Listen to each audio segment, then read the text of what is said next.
Si Jong, isang dalagang lumaki sa kahirapan matapos ang digmaan, ay may pangarap na sumikat sa Yeongbokguk, isang entabladong pinangungunahan ng mga babaeng artista.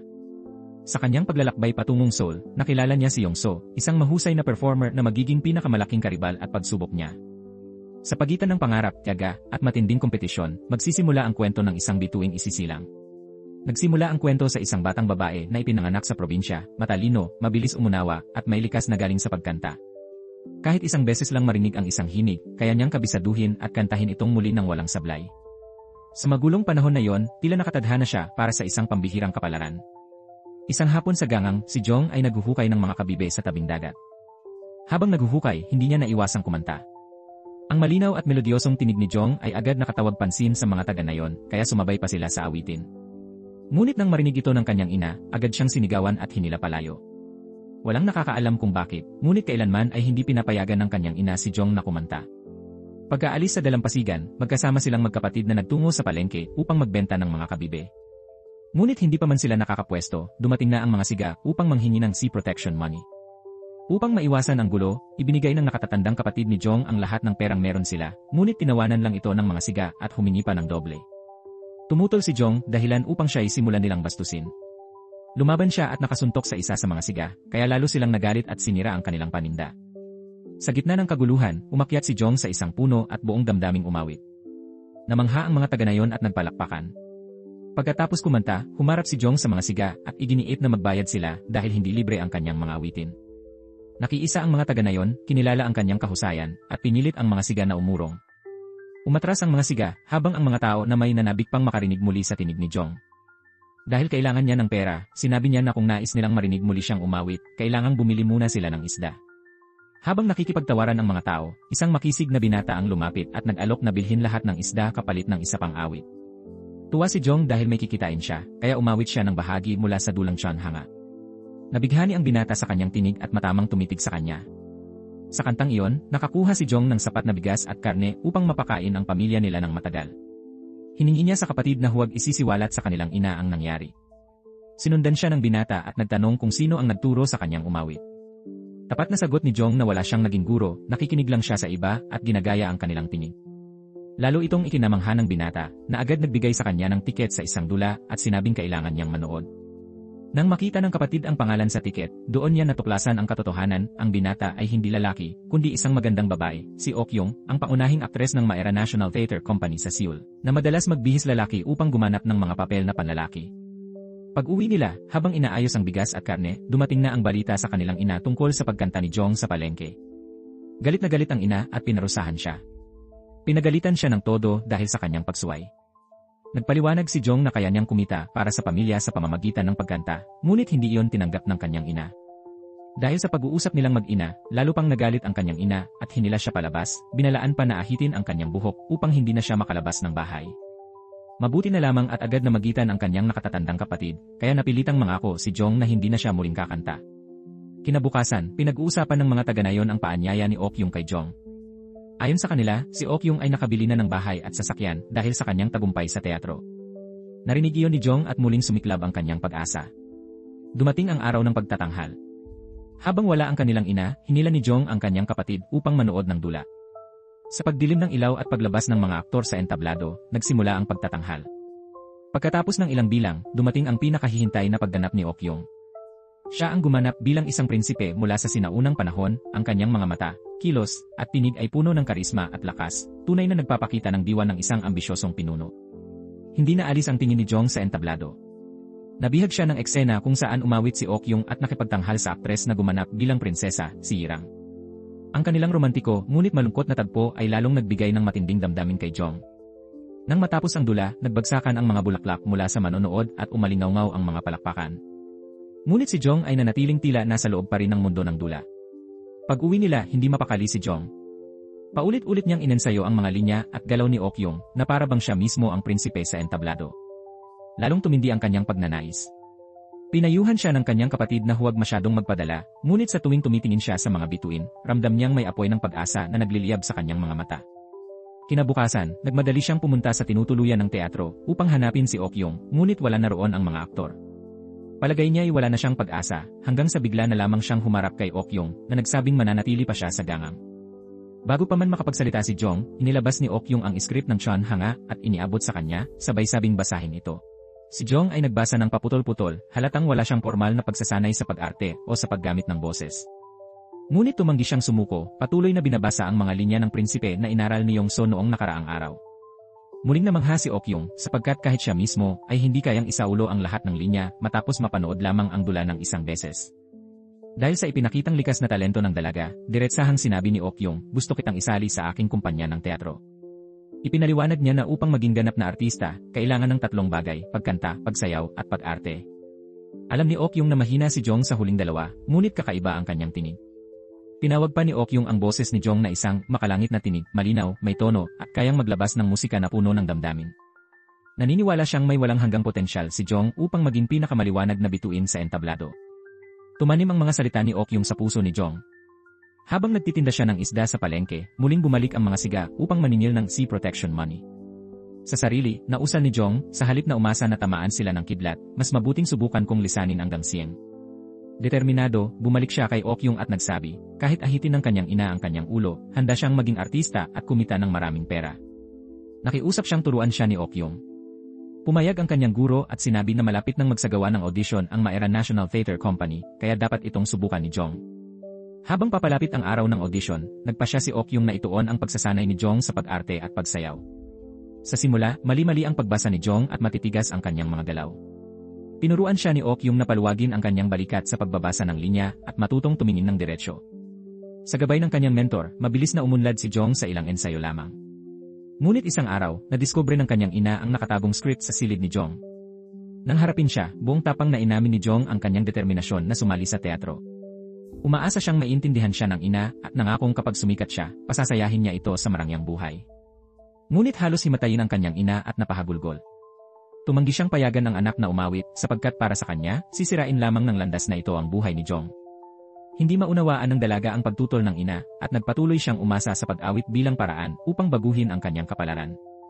Dahil hindi niya mapigilan ng anak, ikinulong ng ina si Jong sa silid, mahigpit na ipinag-utos sa kapatid na huwag bubuksan ang pinto o magbigay ng pagkain.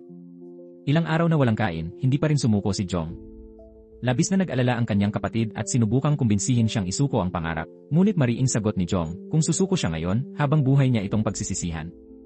Dumating ang araw ng pag-alis papuntang Seoul para sa audition. Naghintay ng matagal si Ok-yung, ngunit hindi dumating si Jong. Kaya pumunta siya sa kanilang nayon at kinausap ang kapatid nito, ibinili na sabihin kay Jong na bukas ang audition at kailangan nilang bumiyahe ng gabing iyon.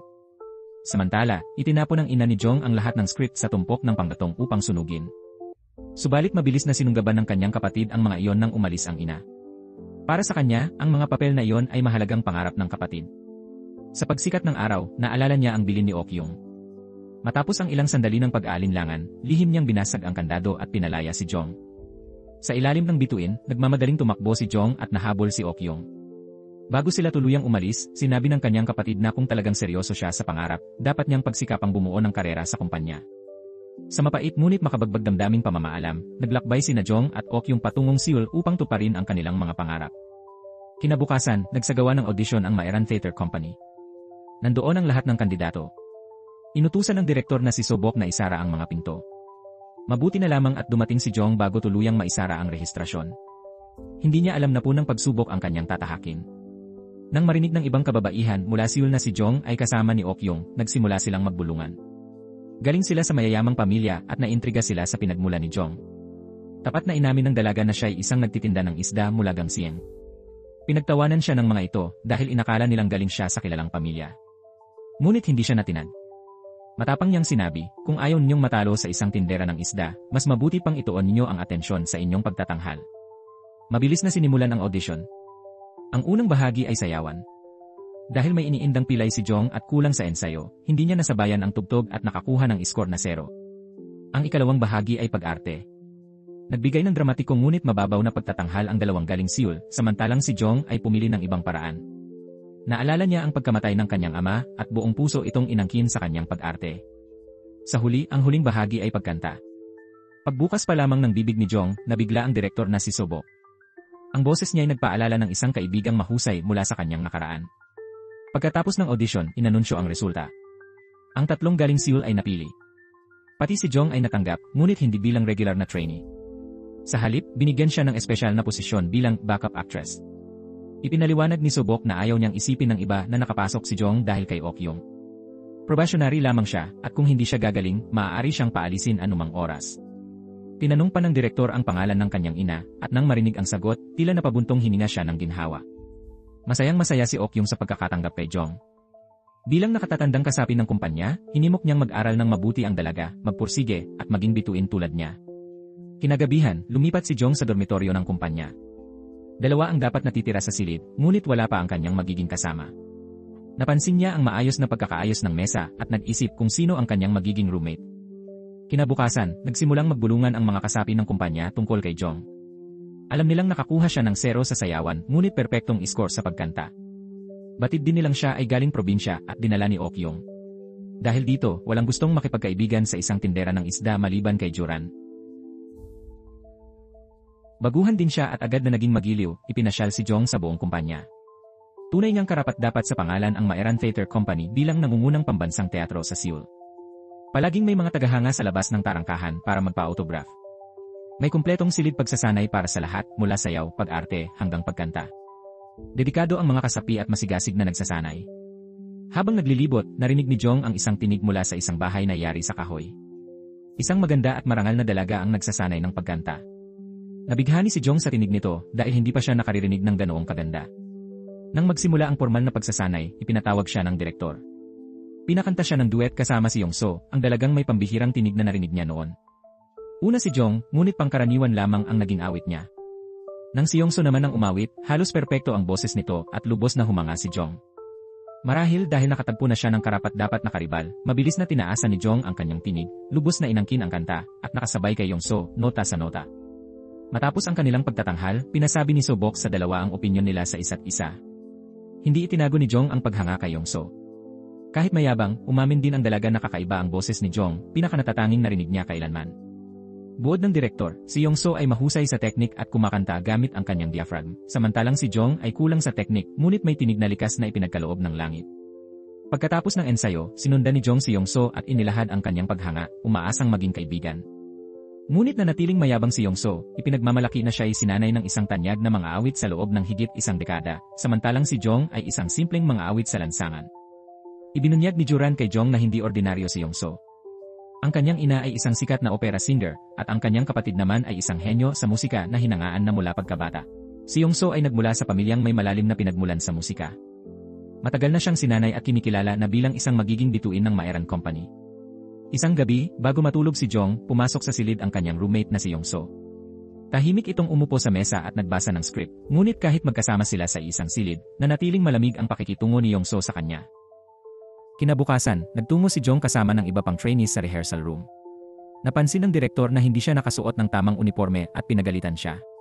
Sinabihan siyang isuot muna ang uniforme bago makapasok sa klase. Mabilis na tumakbo si Jong pabalik sa dorm at laking gulat niya nang makita ang kanyang uniforme na nawala noong nakaraang araw ay maayos na nakalagay sa labas ng kanyang pinto. Agad niya itong isinuot at nagbalik sa rehearsal room, ngunit huli na siya kaya pinatawan siya ng parusa ng direktor, hindi siya isinama sa ensayo. Alam ni Jong na si Churok, isa sa mga trainee na mahilig manukso sa kanya, ang nagbigay ng uniforme bilang panlilinlang. Nang harapin niya ito, itinanggi ni Churok ang lahat at may halong panunuya pa itong sinabi na kaya lamang nakapasok si Jong sa kumpanya ay dahil kay Okyung. Dahil sa tapang ni Jong, nakipagpustahan si Churok. Sinabi niya na gaganapin ang regular na pagtatanghal ng kumpanya sa loob ng ilang buwan. Kung makukuha ni Jong ang script para doon, hihingi siya ng tawad. Ngunit kung hindi, dapat umamin si Jong na wala siyang kakayahan at kusang umalis sa kumpanya. Puno ng kumpiyansa at pagiging palaban, tinanggap ni Jong ang hamon. Nagbabala si Juran, kaibigan ni Jong, na halos imposible ang hamon. May di nakasulat na patakaran ang kumpanya, hindi binibigay ang script ng regular na pagtatanghal sa mga bagong trainee.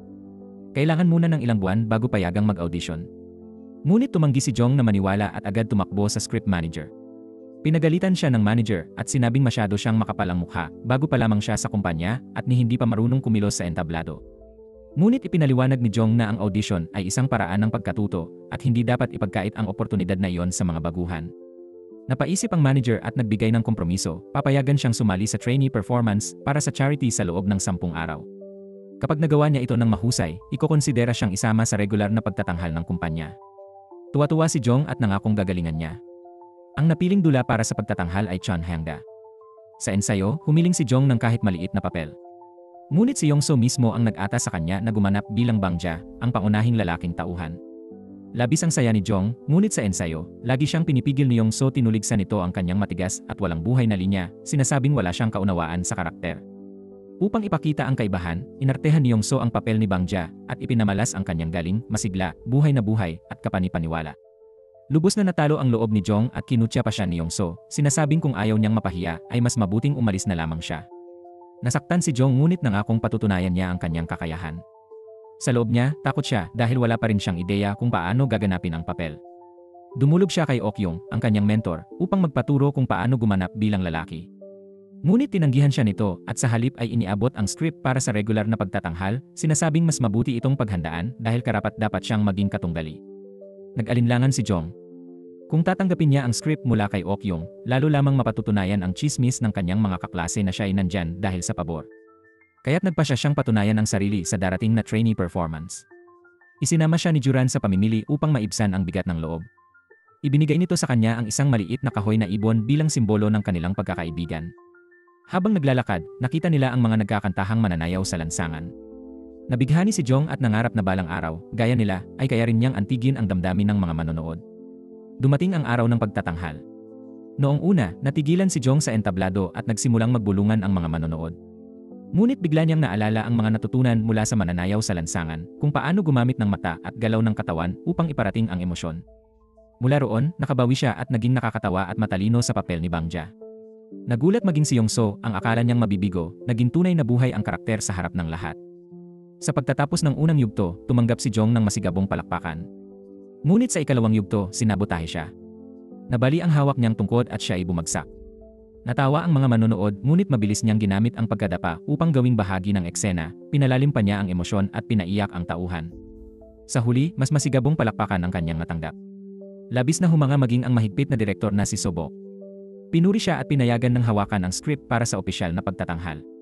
Walang nagawa si Chorok kundi ang humingi ng tawad kay Jong sa harap ng lahat. Kahit malamig pa rin ang pakikitungo ni Yongso, pinagalitan niya si Chorok at ang iba pa, sapagkat hindi niya hahayaang sirain ang mismong pagtatanghal. Sinabi niyang hindi niya ginawa iyon para kay Jong kundi dahil ayaw niyang masira ang sarili niyang performance.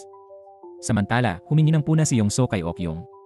Pinuri siya nito, halos perpekto na ang kanyang pag-arte at boses, ngunit pinaalalahanan siyang masyado siyang nakukulong sa pagiging conscious sa sarili at hindi lubos na niyayakap ang karakter. Nagpatuloy ang kanilang pagsasanay sa ilalim ni Sobok. Sa isang ensayo ng eskrima, nasaktan si Juran matapos mabalian ng braso dahil sa sobrang lakas ng atake ni Chorok. Nadiskubre rin ni Jong na nagtatrabaho si Juran ng palihim bilang waitress upang matustusan ang pagpapagamot sa kapatid. Upang tulungan siya, pumalit si Jong sa trabaho sa restaurant. Isang gabi, napilitan siyang kumanta ng mapilit ng may-ari. Bagaman nag-umpisa siyang nahihiya, unti-unti niyang inilabas ang kanyang tunay na tinig, malinis, masigla, at puno ng damdamin. Naroon ang isang TV producer na labis na humanga at inalok siyang gawing mang-awit at artista. Ngunit bago pa siya makapagdesisyon, dumating ang kanyang ina upang pilit siyang pauwiin. Nag-away sila at aksidenteng nabanggit ng kanyang ina na dumaan na siya sa parehong landas noon. Laking gulat ni Jong, lalo na nang makilala ni Sobok ang kanyang ina. Noon pala, matagal nang magkaibigan sina Sobok at ang kanyang ina na si Gangyon, na dati ring isang prodigy sa pansori at nagwagi sa maraming paligsahan. Ngunit iniwan nito ang kanyang karera at ngayoy pinipilit pigilan si Jong dahil sa sariling kabiguan. Tinuligsa siya ni Sobok, sinabing mali na ipilit sa anak ang takot at pagkakamaling dinaanan noon. Sa huli, narinig ni Gangyon ang sariling anak na umaawit. Nakita niya ang sarili niya kay Jong, parehong tinig, parehong tapang, at parehong pagmamahal sa musika. Matatag na sinabi ni Jong na mahal niya ang pag-awit, mahal niya ang pansori, at ito ang kanyang pangarap. Patuloy na tumutol si Gangyon, ayaw niyang sundan ng kanyang anak na si Jong ang kanyang mga yapak. Upang kumbinsihin ang anak na sumuko, umabot pa siya sa puntong bantaang putulin ang kanilang ugnayan bilang mag-ina. Ngunit matigas si Jong. Umiiyak na umalis si Gangyon, hindi alam kung ano ang kahihinatnan ng buhay ng kanyang anak. Dahil hindi pa magaling ang braso ng kaibigan niyang si Juran, ipinagpatuloy ni Jong ang pagtatrabaho sa tea house bilang pamalit. Ngunit masama ang kanyang naging kapalaran isang araw, naroon si Yongso at nasaksihan nito mismo si Jong na kumakanta. Hindi nagtagal, nalaman ng direktor na si Sobok ang ginawa ni Jong. Para kay Sobok, ang paggamit ng pangalan ng Maeran Theater Company at ang pagkanta sa lansangan ay isang malaking kahihiyan para sa tradisyon ng pansori. Ipinatawag niya si Jong at mariing sinabihan na umalis na sa kumpanya. Lumuhod si Jong at nagmakaawa na huwag siyang paalisin, hindi niya kayang umuwi sa kanilang bayan na puno ng kahihiyan. Ngunit naging matatag si Sobok at tuluyan siyang pinaalis. Labis ang sakit ng kalooban ni Juran at gusto na sanang aminin ang totoo na siya ang dapat sisihin, ngunit pinigil siya ni Jong. Ayaw nitong madamay ang kaibigan at maparusahan din. Sa mahirap na sandaling iyon, lumapit ang kanyang mentor na si Ok Yung at inalok siyang pansamantalang tumira sa kanya. Ngunit pinaalalahanan siya ni Irang, ang prinsesa ng Maeran Company, na mag-ingat kapag nalaman ni Sobok na nakikitira siya kay Ok Yung, malalagay sa alanganin ang kanyang mentor. Kaya nagpa siya si Jong na huwag na itong dagdagan pa ng problema. Gabi iyon at wala siyang matuluyan. Naglakad-lakad si Jong sa mga lansangan, bumili ng baon ng siopaw para kainin, ngunit nang matapos ay natuklasan niyang nawala ang kanyang pera. Pinilit ng tinderong nagbenta na hindi pa siya nagbabayad at isinugod siya sa istasyon ng pulis. Hindi niya maipaliwanag ang nangyari kaya't pansamantala siyang ikinulong. Sa desperadong sandali, naalala niya ang TV director na nagbigay sa kanya ng calling card ilang araw na ang nakalipas. Tinawagan niya ito at agad naman siyang tinulungan, pinakawalan sa kulungan at binayaran ang siopaw. Tinanong ni Jong kung bukas pa ba ang alok nitong sanayin siyang maging mang-awit. Kahit natanggal na siya sa kumpanya, ayaw niyang umuwi ng talunan. Ang tanging paraan para manatili sa Seoul ay maging isang TV singer. Pumayag ang direktor, nangakong gagawin siyang isang sikat na mang-awit. Dinala siya nito sa estudyo at ipinakita ang lugar kung saan kinukunan ang mga palabas na mapapanood sa buong bansa. Bagaman hindi palaganap noon ang telebisyon, kumbinsido ang direktor na ito ang hinaharap. Nainganyo si Jong at pumirma ng kontrata. Pagkaraan, ipinakilala siya sa magiging guro sa pagkanta, si Patricia, isang dating tanyag na mang-awit. Habang umaawit at tumutugtog, pinahanga nito si Jong. Bago magsimula sa pagtuturo, dinala muna siya ni Patricia sa pamimili ng mga damit at makeup. Dahil wala itong alam sa moda, nagkaroon ng malaking pagbabago sa kanyang anyo, mula sa simpleng babae ay naging isang moderno at maayos na Seoul girl. Habang kumakain sila, tinanong ni Jong kung bakit tumigil sa pagkanta si Patricia. Inamin nito na nagdiborsyo siya at hindi na siya tinanggap ng industriya.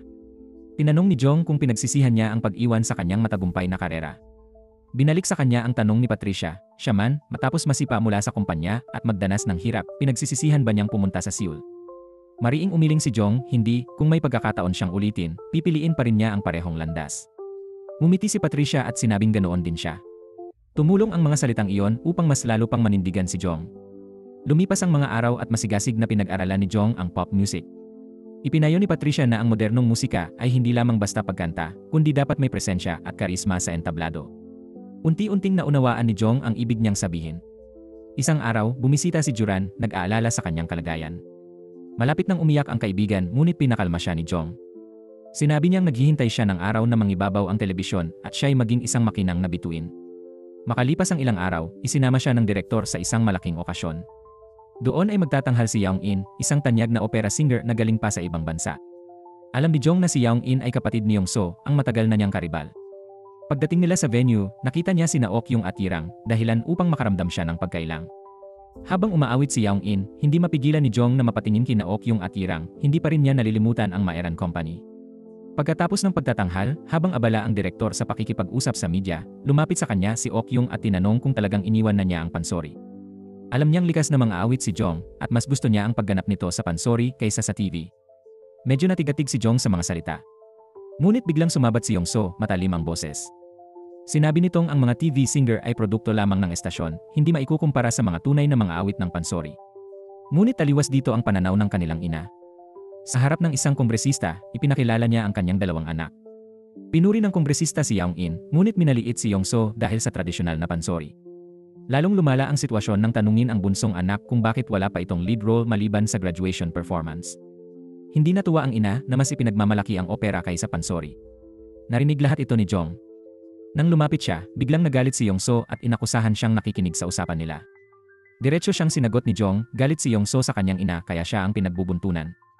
Sa sobrang inis, sinampal siya ni Yong So ngunit hindi nagpatalo si Jong at sinampal din ito pabalik. Matapang niyang sinabi na hindi lang si Yong So ang may dangal sa mundong ito. Hindi na niya hahayaang apihin siya. Kinabukasan, pumunta si Jong sa opisina ng direktor para maghanda sa kanyang panayam. Doon niya nakita ang litrato ng kanyang ina sa notebook ng direktor. Nang tanungin niya, ipinakita ng direktor ang isang lumang pahayagan tungkol sa isang batang mang-aawit na nagwagi sa kompetisyon, si Sion, na walang iba kundi ang kanyang ina. Doon ibinunyag ng direktor ang totoo, mula nang una niyang marinig si Jong kumanta, naalala niya si Sion. Kaya't sinadya niyang isabotahe ang kanyang pananatili sa Maeran Company, ibinunyag niya sa tropa na nagbabarkada lamang siya sa lansangan upang tuluyan siyang mapalayas at mapasama sa TV network. Plano nitong palakihin ang pangalan ni Jong, saka isiwalat sa media na anak siya ni Sion upang maging malaking balita. Nag-alab ang galit ni Jong, nararamdaman niyang ginagamit lamang siya. Ngunit hawak siya ng kontrata na may kasamang malaking multa kung ito ay lalabagin. Walang magawa si Jong kundi umalis na masama ang loob. Pumunta siya sa record store at bumili ng tanging plaka ng kanyang ina. Habang pinakikinggan ang tinig nito noong kabataan, bumuhos ang kanyang mga luha. Isang araw, nadaanan niya ang tropa ng Maeran na nag-ensayo. Nanumbalik ang kanyang pananabik at pangungulila, ngunit pinili niyang magpatuloy sa kanyang landas sa telebisyon. Dumating ang unang rehearsal. Inutusan siya ng direktor na kumanta at gumalaw na parang mapangakit. Naging kontento ito noong una, ngunit nang kantahin niya ang ikalawang berso sa boses lalaki, bigla siyang pinatigil at pinagalitan. Sinabi nitong hindi ganoon ang pop, bilang babae, dapat alam niyang gamitin ang boses at katawan upang makaakit ng madla. Doon niya napagtanto na ang mga awit sa telebisyon ay halos kapareho rin ng mga gisaing ng nakaraan. Nagalit siya at umalis sa ensayo. Pinayuhan siya ni Patricia na kalimutan ang malamig na tuntunin ng kontrata at tumutok na lamang sa kanyang sariling estilo. Dumating ang kanyang unang live TV performance. Ibinigay niya ang lahat sa entablado. Humanga ang mga manonood at ang mga imbitadong investors. Ngunit sa ikalawang berso, bigla niyang inalis ang kanyang high heels at kumanta gamit ang boses lalaki. Natuwa si Patricia, nakita niyang nanindigan si Jong sa sarili niyang estilo. Ngunit naggingit-ngit ang direktor. Sinabi nitong kung hindi siya susunod, mas mabuting ipasama na lamang ang kanyang ina sa palabas o magbayad ng multa para tapusin ang kontrata. Sa mismong sandaling iyon, dumating ang pinuno ng Maeran Company. Laking gulat ni Jong. Nag-alok itong tulungan siyang bayaran ang penalty. Nalaman niyang pinanood ng buong tropa ang kanyang palabas sa TV at hinangaan siya.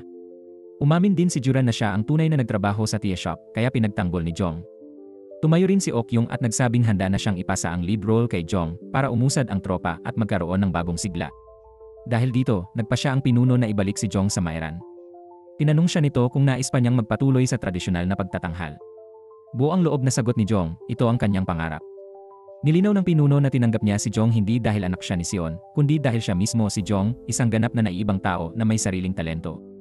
Sa kanyang pagbabalik, mainit siyang sinalubong ng mga kaklase. Kahit si Churok, na dati laging katunggali, ay bumiti at nagbiro na parabang naglaho na ang lahat ng alitan. Sa gabi, bumalik si Jong sa dorm. Biglang naging alanganin ang atmosphere. Ilang araw na ang nakalipas mula ng aksidenteng marinig ni Yongso ang pagtatalo ni Jong at ng kanyang ina, at doon niya ibinuhos ang galit niya kay Jong. Doon nagsimula ang kanilang alitan. Ngunit ngayon, si Jong ang unang lumapit para humingi ng paumanhin. Dahil natuklasan niyang ang ina ni Yongso ay isa ring tanyag na mga awit, napagtanto niya na pareho sila ng pinagmulan, parehong nakasandal sa kasikatan ng kanilang mga ina. Pero sa kabilang banda, dala rin ng kasikatan ng kanilang mga ina ang bigat at pressure. Kaya mas naunawaan ni Jong ang pagnanais ni Yongso na makilala sa sarili niyang kakayahan. Subalit na natiling malamig si Yongso, ayaw nang ungkatin pa ang nakaraan. Pinili ni Jong na palampasin yon. Sa mga sumunod na araw, abala ang lahat ng miyembro ng tropa sa paghahanda para sa audition. Si Jong at ang kanyang matalik na kaibigan ay naparusahan dahil sa kanilang sideline na trabaho. Pinaglinis sila ng prop room bago payagang pumasok sa klase. Habang pinagmamasdan ni Jong ang mga kaklase niyang puspusang nagsasanay, siya na may abala sa gawaing panglinis. Naramdaman niyang baka hindi na siya makalusot sa audition. Nang marinig ito, kinutya siya ni Yongso na parabang nag-imbento lamang siya ng dahilan para sa posibleng pagkatalo. Naudyukan ang kanyang pride kaya't nagsikap si Jong. Kinagabihan, nagbasa siya ng script hanggang madaling araw at kahit abala sa trabaho, palihim pa rin siyang nag-ensayo. Dumating ang araw ng audition. Kailangang linisin muna ni Jong ang prop room bago siya makaalis. Ngunit may isang taong sadya siyang ikinandado sa loob. Habang siya'y nakakulong, nagsimula na ang audition.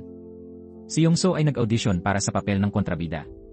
Ang kanyang karibal ay si Duang, isang senior member na tanyag dahil sa kahusayan sa pagganap bilang kontrabida. Malakas ang palakpak ng mga hurado kay Duang.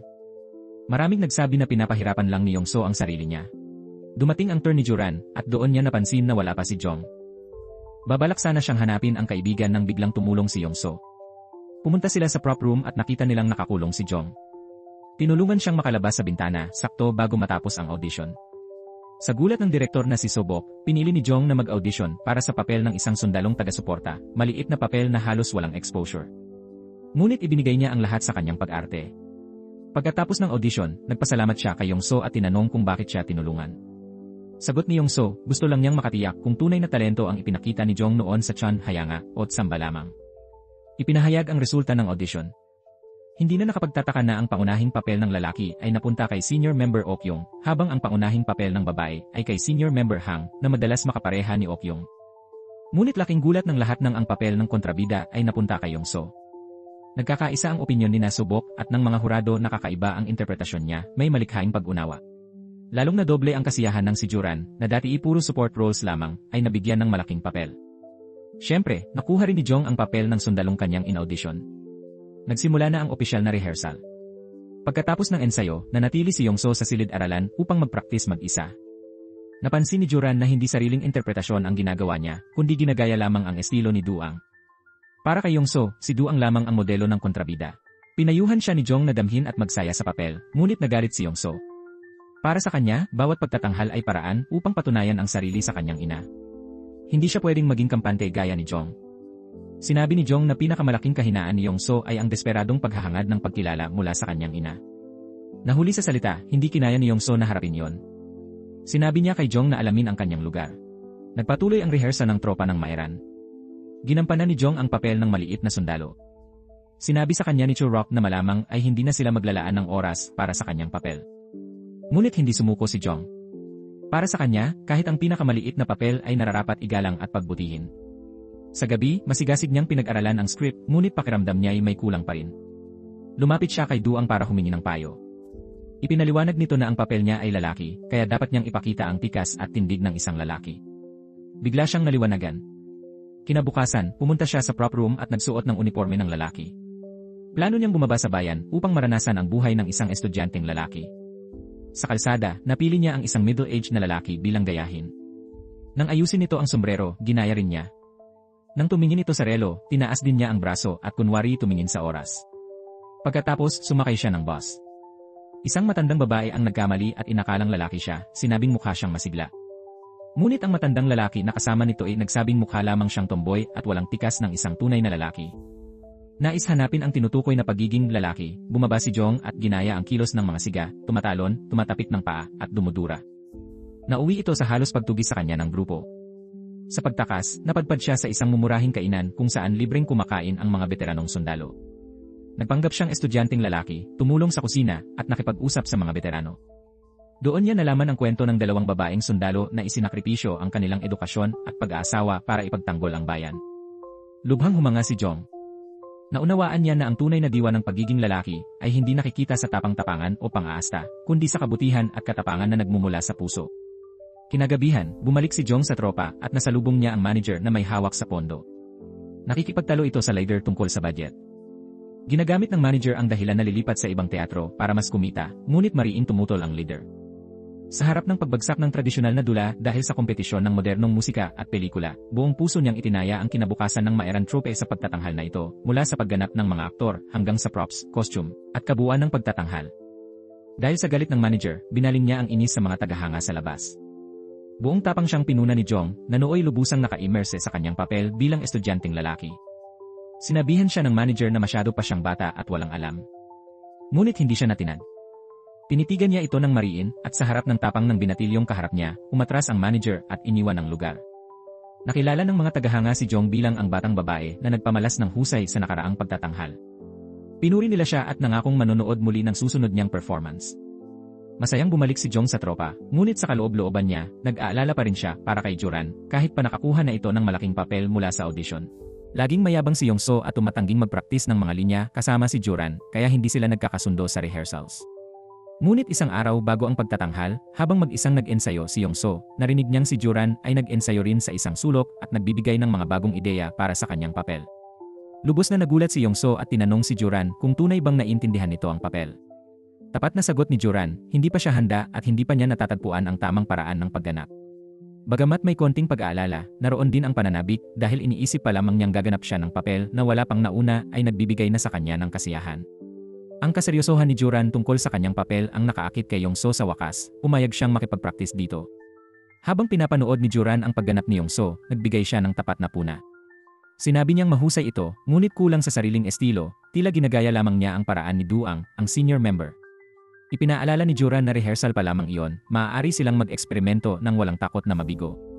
Dahil sa masinsinang paggabay ni Juran, unti-unting nagkaroon ng panibagong damdamin si Yongso sa kanyang papel. Naging maganda ang pagtutulungan nila sa ensayo. Samantala, nakita ni Jong na magkasamang nag-ensayo sina Juran at Yongso sa pagmasid sa kanyang matalik na kaibigan at sa kanyang karibal na tila nagkakaisa, nakaramdam siya ng kaunting pagkailang at paninibugho. Hindi nagtagal, nag-ipon ng tapang si Yongso upang bigyan ng tiket ang kanyang ina, umaasang manonood ito ng kanyang pagtatanghal. Pumayag naman ang kanyang ina, ngunit mahigpit na pinaalala na kailangan niyang galingan ng todo. Samantala, namasyal nang magkasama sina Okyung at Yirang. Nabanggit ni Okyung na narinig niyang nakulong si Jong sa prop room noong audition. Sa totoo lang, ayon sa mga nakababatang miyembro, si Yirang ang siyang nagkandado, ngunit hindi niya ito inamin at hindi rin siya isinumbong ni Okyung. Sa halip, banayad lamang na sinabi ni Okyung na kung may taong sadyang ang nagkulong kay Jong, malulungkot siya. Dumating ang pinakahihintay na araw ng pagtatanghal. Nagsindi ang mga ilaw, tumunog ang mga tambol, at lumabas si Okyung bilang pangunahing lalaki ng dula. Bilang haligi ng tropa, muling ipinakita niya ang kanyang walang kapantay na galing, at sinalubong siya ng masigabong palakpakan mula sa mga manonood. Ngunit higit na ikinagulat ng lahat ang pagganap ni Joran. Sa unang pagkakataon na hawak niya ang malaking papel, agad niyang nakuha ang atensyon ng mga manonood. Puna pa ni Duang, kahit medyo magaspang pa ang kanyang tinig, napakahusay ng kanyang pag-arte, at nakakabighani sa entablado. Maliwanag na likas ang kanyang talento at karapat-dapat siyang papurihan. Sunod na lumabas si Yongso dahil naroon ang kanyang ina, nakaramdam siya ng kakaibang lakas ng loob. Sa tulong ng mga salita ng pag-encourage ni Joran bago ang kanyang eksena, mabilis siyang nalubog sa karakter. Naging kakaiba ang kanyang interpretasyon ng kontrabida, isang karakter na puno ng salimuot at tunggalian sa loob. Ang kanyang chemistry kay Joran ay tila tunay na sila ang naging mga karakter ng dula. Maging ang kanyang istriktong ina ay palihim na pumalakpak para sa kanya. Ngunit ang perpektong pagtatanghal ni Yongso ay nagdulot ng bigat at pressure kay Jong. Bilang sundalo, lumabas siya sa entablado na balisa. Sinikap niyang galingan ang papel, ngunit nauwi ito sa sobrang pag-arte. Dahil sa sobrang pagnanais niyang ipakita ang sarili, nagmukha siyang mas nangingibabaw kaysa sa mga pangunahing tauhan. Sa intermisyon, pinaalalahanan siya ng direktor na si Sobok na huwag masyadong magpakitang gilas at huwag magdagdag ng sariling linya sapagkat makasisira iyon sa daloy ng kwento. Ngunit hindi pinansin ni Jong ang babala. Sa ikalawang yugto, habang ginagampanan niya muli ang papel ng sundalo, bigla niyang naalala ang mga kwento ng mga veterano, ang mga sundalong nasawi sa labanan, at ang imahe ng kanyang ama na namatay din sa digmaan. Dahil dito, tuluyan siyang nalubog sa karakter. Napaluha siya at nagdagdag ng mga linyang wala sa script, damang-dama ang tawag ng entablado. Narinig pa niyang parang isinisigaw ng audience ang kanyang pangalan, hinihiling na umawit siya. Nakalimutan niya ang tagubilin ni Sobok at kumanta ng isang malungkot na awit tungkol sa sundalo, isang bahagi na wala sa orihinal na dula. Ang maliit na papel ay biglang naging sentro ng entablado. Nagulat ang buong tropa, hindi alam kung paano tatakbo ang dulang itinaya nila ang buong kinabukasan. Agad na nag-adjust si Joran, na gumanap bilang pangunahing babae, at isinama sa daloy ang pagkanta at pag-arte ni Jong, pati ang pagtambol at pagsayaw. Nagtapos ang dula sa huling hampas ng tambol.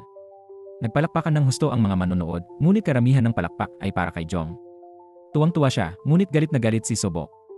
Pinagalitan siya nito at pinagbawalan ng muling lumabas sa entablado. Hindi maintindihan ni Jong, sa kanyang paniniwala, ginawa lamang niya ang lahat upang pagandahin ang papel. Mahigpit ang sagot ni Sobok, mali siya, dahil papel lamang ng taga-suporta ang hawak niya, ngunit naging mas nangingibabaw siya kaysa sa mga pangunahing karakter. Hindi napansin ng mga manonood ang kabuuan ng dula, ang nakita lamang nila ay ang sundalo. Lumabas sila ng tropa at sinalubong si Jong ng mga tagahanga. Inabotan siya ng mga bulaklak at sinabing sa pagtatanghal mayong gabi, ang tanging nakita nila ay ang sundalo. Doon niya tuluyang naunawaan na siya nga ang sumira sa balanse ng palabas. Labis siyang nalungkot at nawalan ng gana. Samantala, nakatanggap ng bihirang pagkilala si Yongso mula sa kanyang ina. Pinuri siya nito at sinabing napakahusay ng kanyang pagganap. Pag-uwi nila, kakaiba ang ina niya, mas banayad at mas maunawain kaysa dati. Ngunit sa gitna ng hapunan, bigla nitong nabanggit si Jong.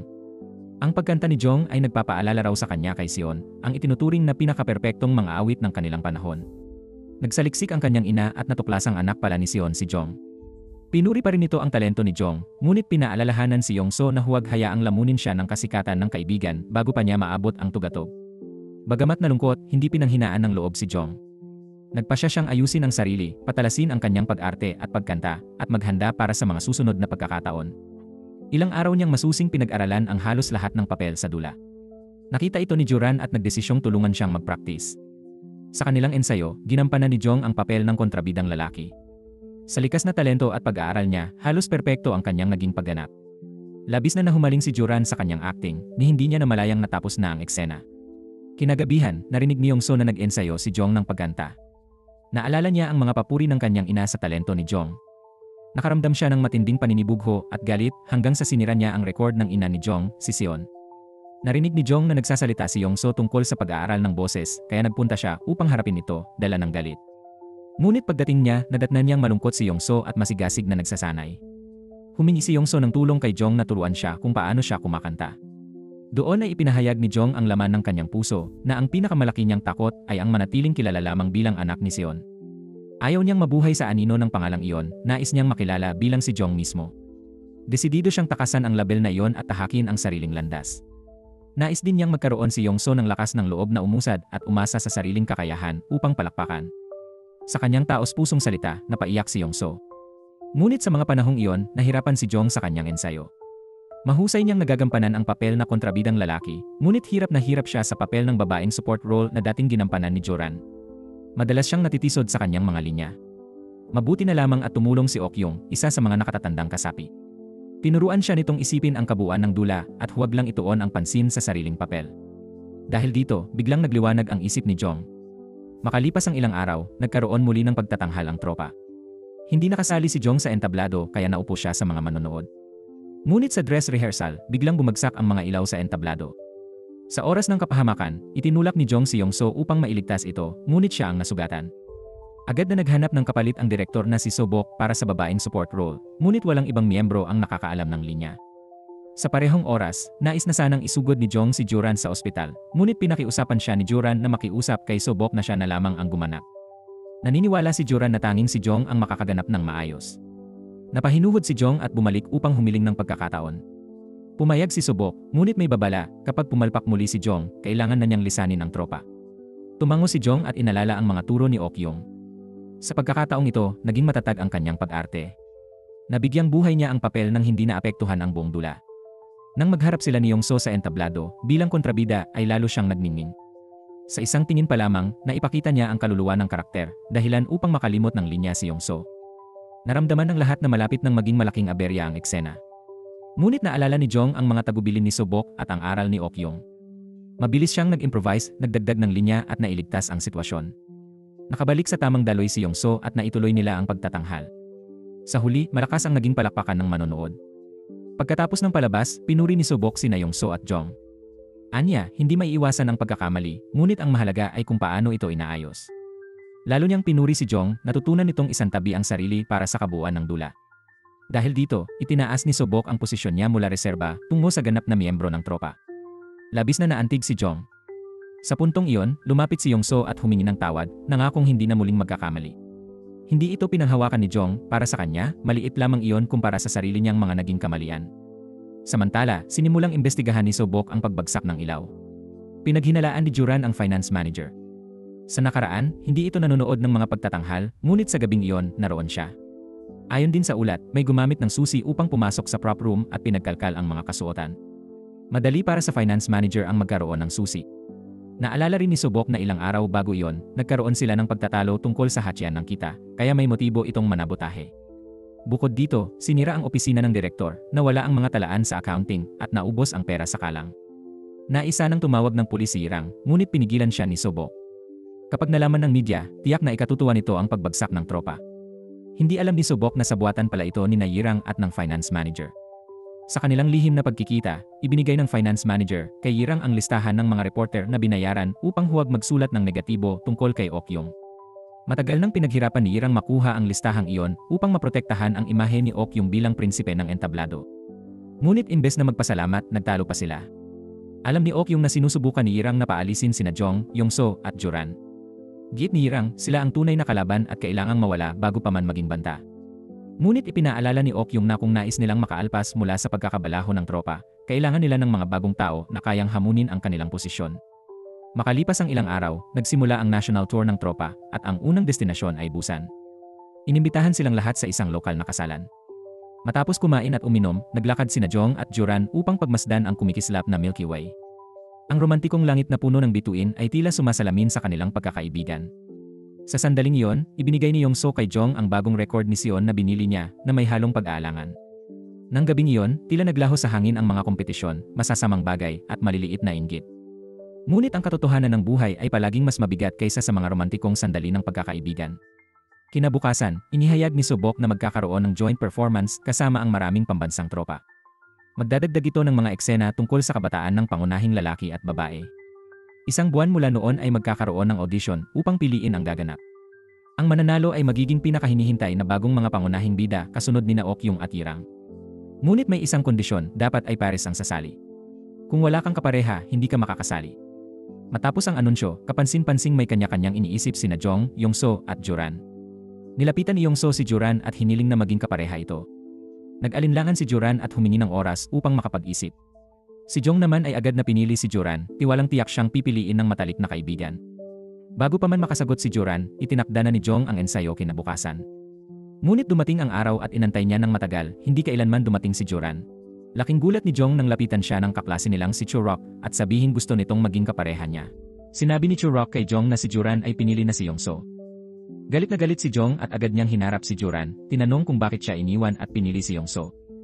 Ipinaliwanag ni Joran na natatakot siya kay Jong, nag-aalala siyang baka masyadong malubog si Jong sa papel na gaya ng dati, at malilimutan o matabunan ang kanyang sariling liwanag sa entablado. Labis na ikinalungkot ni Jong ang sinabi ng kanyang matalik na kaibigan.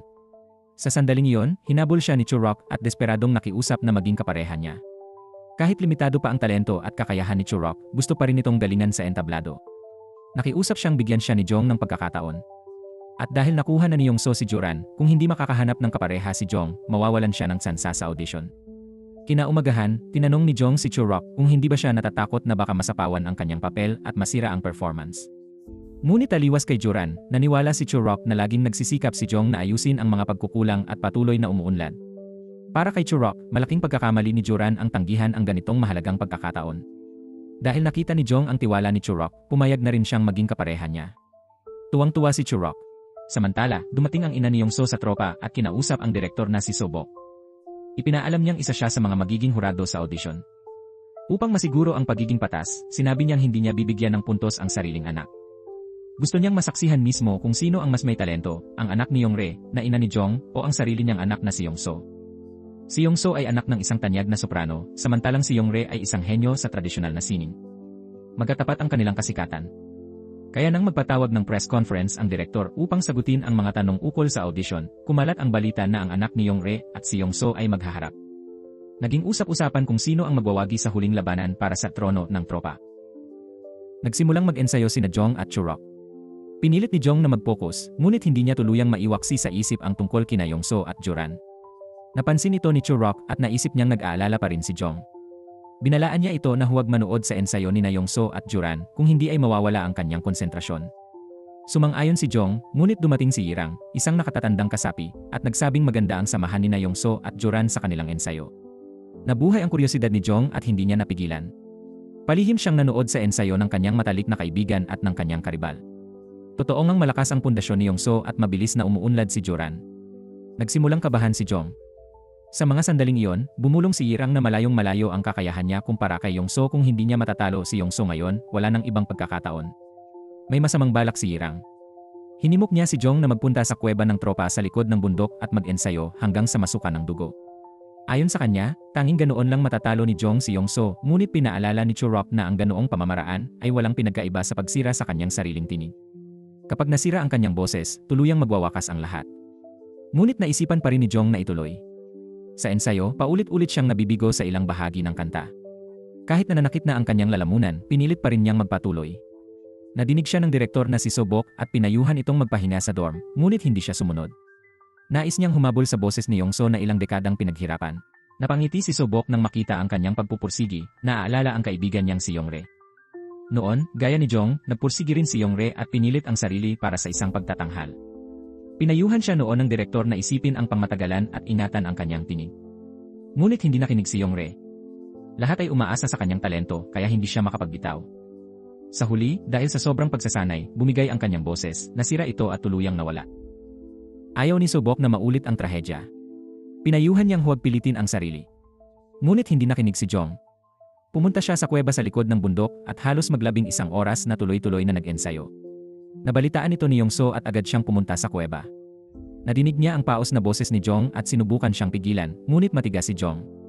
Sa kanyang isip, si Yongso ay marunong sumayaw, mahusay umarte, at may magandang boses. Samantalang siya, ang tanging sandata lamang ay ang kanyang tinig.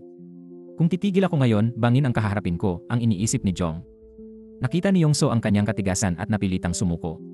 Pagkaalis ni Yongso, nagpatuloy si Jong sa walang habas na pag-awit hanggang dumugo ang kanyang lalamunan, gaya ng nangyari noon kay Okyong. Nang makita niya ang dugong tumutulo sa kanyang palad, kinabahan siya.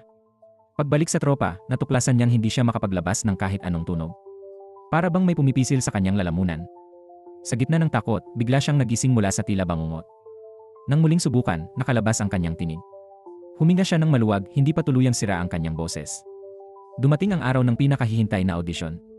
Abala na ang lahat ng kalahok sa silid panggayak, ngunit wala pa si Jong. Nag-aalala si Churok at sinabi kay Juran na umaakyat si Jong sa bundok para mag-ensayo.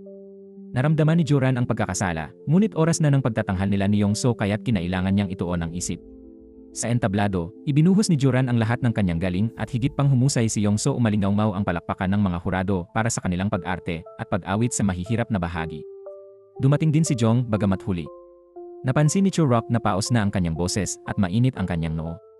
Sinabi ni Jong na huwag siyang mag-alala kaya pa niyang umawit. Ngunit sinisi ni Churok si Yirang sa pagiging malupit. Narinig sila ni Okyung at agad niyang hinarap si Yirang. Pilit na idinadahilan ni Yirang na tinuruan lang niya si Jong ng pamamaraan at kusang pinili nito ang daan. Ngunit pinagalitan siya ni Okyung, sinabing sadyang nilagay niya si Jong sa patibong. Dumating na ang oras ni na Jong at Churok. Paglabas nila sa entablado, biglang lumabo ang paningin ni Jong, ngunit pinilit niyang manatiling maayos at kumanta ng buong lakas. Sa pag-abot sa koro, nagsimulang magbitak at pumalya ang kanyang tinig. Napansin ng mga hurado na nasira ang kanyang mga tinig dahil sa labis na paggamit. Pinilit niyang umabot sa pinakamahirap na bahagi, ngunit wala nang lumabas na tunog. Handa na sanang tapusin ng mga hurado ang audition, ngunit nakiusap si Jong ng isa pang pagkakataon. Dahil sa kanyang determinasyon, pumayag si Sobok kahit tinututulan ng iba. Nagpatuloy si Jong, ngunit hindi na kinaya ng kanyang tinig. Lahat ay inakalang tuluyan na siyang babagsak mula sa tugatog ng kanyang talento. Ngunit biglang nakabawi siya at nakapaglabas ng isang kamanghamanghang awitin. Sandaling tumahimik ang buong entablado at ang lahat ng nanonood. Ngunit matapos ang huling nota, bumigay ang kanyang katawan. Dumugo ang kanyang bibig at siya ay bumagsak. Dali-daling dinala ng mga nakatatandang kasapi ng tropa si Jong sa ospital. Samantala, inanunsyo ang resulta ng audition. Hindi na nakapagtataka na sina Yongso at Juran ang nagwagi bilang pangunahing lalaki at babae. Ngunit habang nagbibigay ng talumpati si Yongso, muling umalingaw sa kanyang isip ang kamanghamanghang awit ni Jong. Napatigil siya at nagmadaling umalis ng entablado. Kinabukasan, dinala siya ng kanyang ina sa isang sikat na opera singer na magtatayo ng isang nangungunang opera company. Plano ng kanyang ina na ilagay siya roon para sa mas mataas na pagsasanay. Ngunit tinanggihan ni Yongso ayaw niyang sumali, ayaw niya ring makilahok sa nalalapit na collaborative performance. Alam niyang si Jong ang tunay na kumanta ng perpekto sa audition. Naggitngit ang kanyang ina. Habang nagtatalo sila, nadiskubre ni Yongso na binayaran ng kanyang ina ang mga hurado para lamang makalusot siya sa audition. Ipinaliwanag ng kanyang ina na ginagawa lang niya ang lahat para sa ikabubuti ng anak. Naluha si Yongso at inamin ang kanyang nararamdaman. Matagal na niyang pinipilit makuha ang papuri at pagkilala ng kanyang ina, ngunit ngayong nakita niya ang katotohanan, nais niyang hanapin muli ang bahagi ng sarili niyang matagal nang nawala. Pagbalik sa drama club, sinabi ni Yongso kay Sobok na balak niyang umatras sa collaborative performance. Ngunit ipinaliwanag ng direktor na iisa ang desisyon ng mga hurado at napili siya ng nagkakaisa. Pinayuhan niya si Yongso na huwag itong masyadong isipin. Idinagdag pa niya na bagamat kahanga-hanga ang talento ni Jong, magaling ding umawit at sumayaw si Yongso at may walang hanggang potensyal. Umaasa si Sobok na hindi magiging insecure si Yongso at hindi niya babaliwalain ang kanyang sariling halaga. Naantig si Yongso at napaluha. Kinabukasan, bumisita si Sobok sa ospital upang makita si Jong. Ayon sa doktor, gumaling na ang mga vocal cords ni Jong at maaari na siyang magsalita ng normal. Ngunit matatagalan bago siya muling makakakanta at kahit makabawi man, mahihirapan siyang maabot ang dati niyang antas. Alam ni Jong ang tunay na lagay ng kanyang kalusugan, subalit nanatili siyang optimistiko. Naniniwala siyang makakahanap siya ng mahusay na doktor na makakapagpagaling sa kanyang tinig. Nang makalabas siya ng ospital at makabalik sa drama club, nakalimutan niya ang kanilang dating tunggalian at binati si Yongso. Sinabi niyang huwag na itong mag-alala at bilang karibal, nirerespeto niya ang talento nito. Simula noon, naghanap si Jong ng mga kilalang doktor, subalit wala ni isa ang nakapagpagaling ng kanyang boses. Isang araw, nakakita siya ng bahid ng pag-asa mula sa isang doktor na nagbigay ng nakapipinsalang payo. Sinabi nitong pakuluan niya ang mga lila na bulaklak at inumin ito bilang tsaa sapagkat sinasabing nakokontrol ng tsaa ang tinig. Dahil sa kawalan ng pag-asa, muntik nang sumunod si Jong at nagsimulang magpakulo ng mga bulaklak. Mabuti na lamang at dumating si Sobok at agad siyang pinigilan. Ipinaliwanag ng direktor na maraming pansori singer ang winasak ang kanilang buhay dahil sa tsaa ng lila na bulaklak. Hindi niya hahayaang tahakin ni Jong ang parehong landas. Gayunman, hindi pa rin matanggap ni Jong na mawawala na ang kanyang tinig. Para sa isang mga awit ng pansori, ang boses ay ang mismong buhay. Dahil dito, sinabi ni Sobok na dadalhin niya si Jong sa isang tanyag na doktor na bagong balik mula sa Amerika. Kung sabihin ng doktor na may pag-asa pa, hihintayin niyang makabawi si Jong. Ngunit kung wala ng paraan, kailangang tanggapin ni Jong ang katotohanan. Pagbalik niya sa silid, nadatna ni Jong si Joran na palihim na naglilinis ng kanyang kwarto. Nagpahayag ng matinding pagkakasala si Joran, iniisip na ang kanyang pagtataksil ang naging sanhi ng pagkasira ng tinig ni Jong.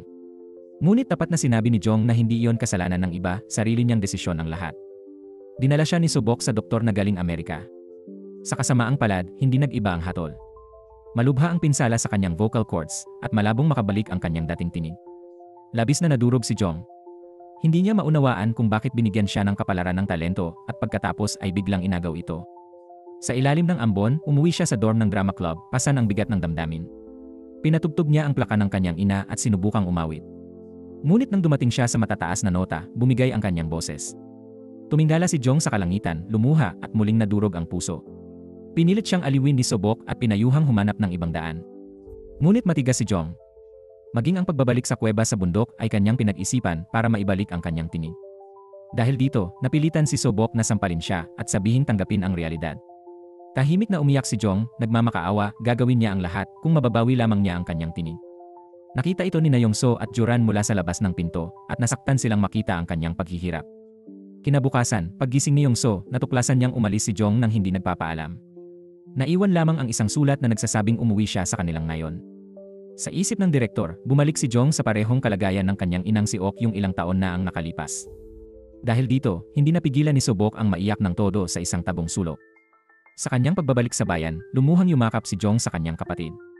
Ang kanyang pamilya na lamang ang tanging kaaliwan niya. Ngunit kahit nasa bahay na siya, hindi niya maiwan ang pangarap ng pansori. Araw-araw, hawak pa rin niya ang script.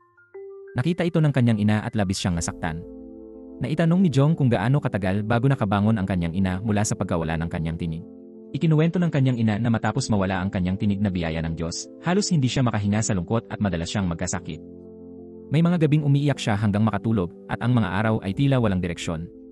Ngunit upang mabigyan ng mas maayos na buhay ang kanyang anak, nagpasya siyang tumingin sa hinaharap sapagkat iyon lamang ang paraan upang magpatuloy sa buhay. Nagpasya si Jong na sundin ang payo ng kanyang ina. Di naglaon, bumalik siya sa palengke ng isda kasama ang kanyang kapatid. Ngunit gaya ng dati, dumating ang mga siga upang maningil ng sea protection money. Ngayong wala na ang kanyang tinig, minamaliit nila siya at pinipilit pa siyang kumanta para sa kanilang kaligayahan. Ngunit hindi kumanta si Jong, hindi rin siya lumaban. Pinili niyang manatiling walang pakialam. Pauwi na, isang maglalako ng candy ang kumakanta habang nag-aalok ng paninda. Napatitig si Jong sa kanya na tila tulala. Pagdating niya sa bahay, patuloy pa ring umuukil-kil sa kanyang tenga ang tinig ng tindero. Alam niyang hindi niya maaaring talikuran ang pagkanta. Sa tindi ng kanyang panghihina ng loob, itinapon ni Jong ang sarili sa dagat. Lubos siyang naguluhan at hindi na alam kung anong landas ang tatahakin. Habang si Jong ay nagdurusa, ang drama club ng Mayan ay nagkaroon din ng kaguluhan. Dumating ang ina ni Joran sa club upang hanapin siya. Ipinahayag nito na may nahanap na siyang mabuting mapapangasawa para kay Joran. Nangako ang lalaking iyon na sasagutin ang gastusin sa gamutan ng kapatid ni Joran habang buhay, basta't pumayag siyang pakasalan ito. Hiningi ng ina na talikuran na ni Joran ang pansori at ituon ang isip sa kanyang may sakit na kapatid. Dahil sa kalagayan ng pamilya at sa pangakong binitawan niya kay Jong natuparin ang kanilang pangarap, nalungkot si Joran at hindi alam ang gagawin. Samantala, ang dalawang haligi ng Mayan Drama Club, sina Yirang at Okyong, ay dumaan din sa suliranin. Napansin ni Yirang na sinasaktan ni Okyong ang sarili. Nais ni Yirang na huwag maging pabigla-bigla si Okyong dahil nais pa niyang magpatuloy silang magtanghal bilang prinsesa at prinsipe sa entablado sa hinaharap. Malungkot na inamin ni Okyong na labis siyang nahipo sa kahanga-hangang kanta ni Jong noong isang araw. Napagtanto niyang may isang tao nang tunay na nakahigitan siya. Ngunit ngayon, nawala ng tinig si Jong. Nawalan na rin ang tanging mga awit ng pansori na maaaring humigit kay Okyong. Higit pa rito, sinabi ni Churok sa direktor na si Yirang ang nag-udyok kay Jong na pumunta sa kuweba upang magsanay ng pagkanta. Dahil dito, agad na pinatanggal ng direktor na si Sobok si Yirang sa Mayan Drama Club matapos ang kanilang nakatakdang kolaborasyon. Bilang nakatatanda, ayon kay Sobok, may pananagutan si Yirang sa kanyang mga nakababatang kasapi at hindi niya dapat winawasak ang kanilang mga kinabukasan. Tumanggi si Yirang na akuin ang pananagutan at iginiit na kung aalis siya sa club, sasama rin sa kanya si Okyong. Kinagabihan, nakita ni Okyong si Yongso na nagsasanay ng espada.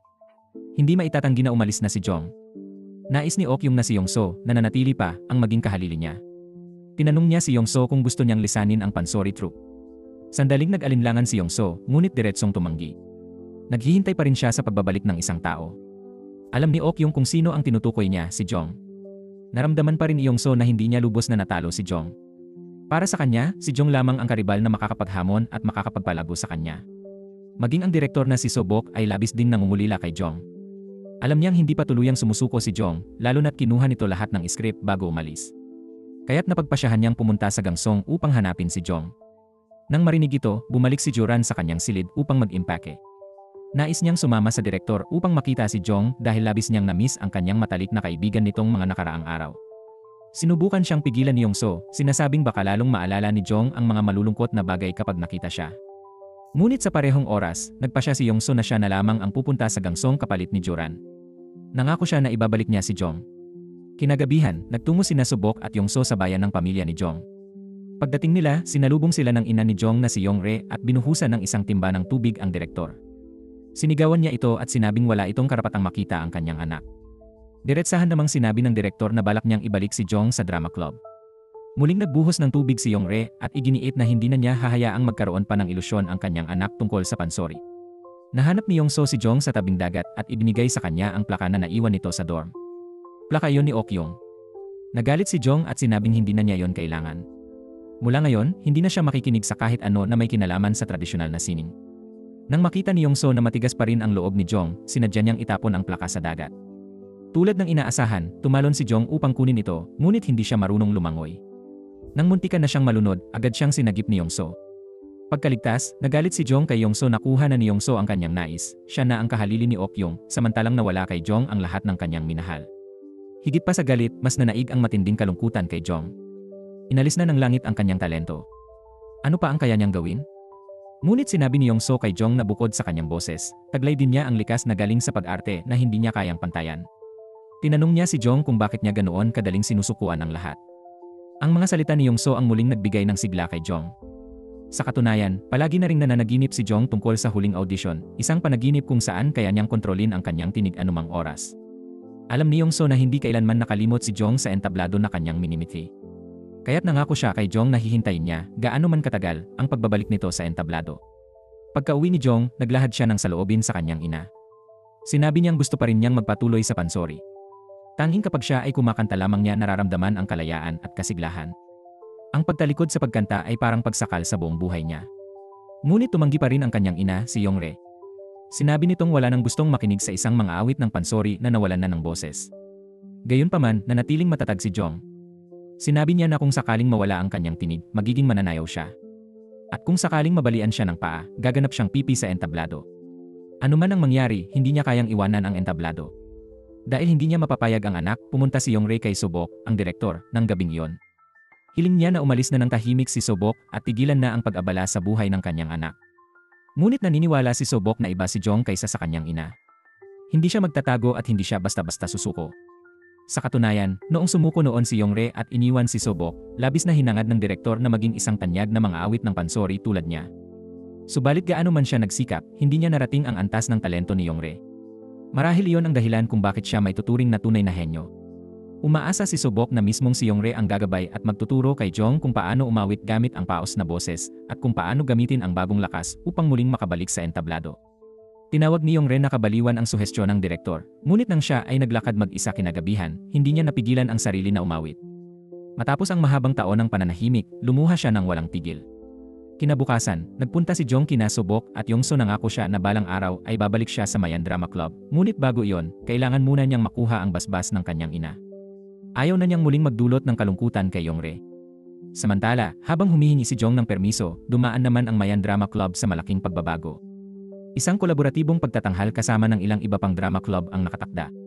Bago ang palabas, kinausap ni Sobok si Okyong at nangakong siya ang pipili ng script para sa susunod na pagtatanghal. Ito'y magiging isang mapangahas na eksperimento, pagtatanghal ng mga dulang hindi pa kailanman na ilalabas. Alam ng direktor na maraming iba pang tropa ng pansori at maging ang industriya ng pelikula ang patuloy na nag-aalok ng imbitasyon kay Okyong upang manatili siyang pangunahing haligi. Dahil dito, napilitan si Sobok na gumawa ng kompromiso at magbigay ng konsesyon. Pagsapit ng gabi ng palabas at pag-angat ng kurtina, nagsimula ang kolaboratibong pagtatanghal. Lumabas sa entablado sina Joran at Yongso na gumanap bilang batang pangunahing lalaki at babae. Pareho silang nagbigay ng kahanga-hangang pagganap at tumanggap ng palakpakan mula sa buong manonood. Sa likod ng entablado, narinig ni Irang ang palakpakan at naalala niya ang kanyang unang pag-arte kasama si Okyong. Sinabi ni Okyong kay Irang na huwag nang lumingon sa nakaraan kundi tumingin sa hinaharap. Kailangan nilang tiyakin na makikita ng lahat ang kanilang pinakakahanga-hangang pagganap, isang pagtatanghal na hindi pa kailanman nasaksihan ng mga tao. Bilang dalawang pangunahing haligi ng Mayan Drama Club, pinatunayan nila ang kanilang sarili. Ang maikli nilang pagtatanghal ay tumanggap ng malakas at walang patid na palakpakan. Habang umuusad ang kwento, halos perpekto ang kanilang pagganap hanggang sa napaiyak ang mga manonood. Sa gitna ng hiyawan ng buong audience, matagumpay na natapos ang kolaboratibong pagtatanghal.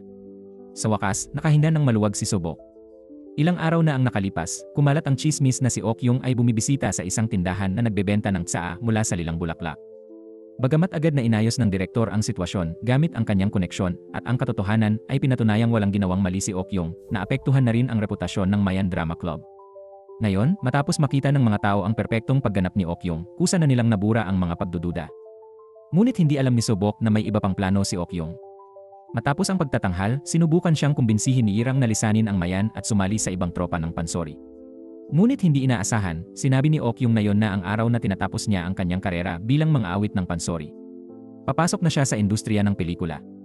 Akala ni Irang ay isasama siya ni Okyung, ngunit sinabi nitong maghihiwalay na ang kanilang mga landas mula ngayon. Nakiusat si Irang na sa loob ng maraming taon ay nagsakripisyo upang mapanatili si Okyung bilang prinsipe sa entablado. Sa kabila nito, determinado si Okyung na magpatuloy mag-isa at paunlarin ang kanyang karera. Sa puntong iyon, tuluyan nang naglaho ang kanilang dating pagkakaibigan. Matapos bitawan ang malamig na mga salita, umalis si Okyung nang hindi lumilingon. Samantala, sa gangang, walang kaalam-alam si Jong sa mga nangyayari sa drama club. Abala siya sa pagtulong sa kanyang ina sa pagbebenta ng isda.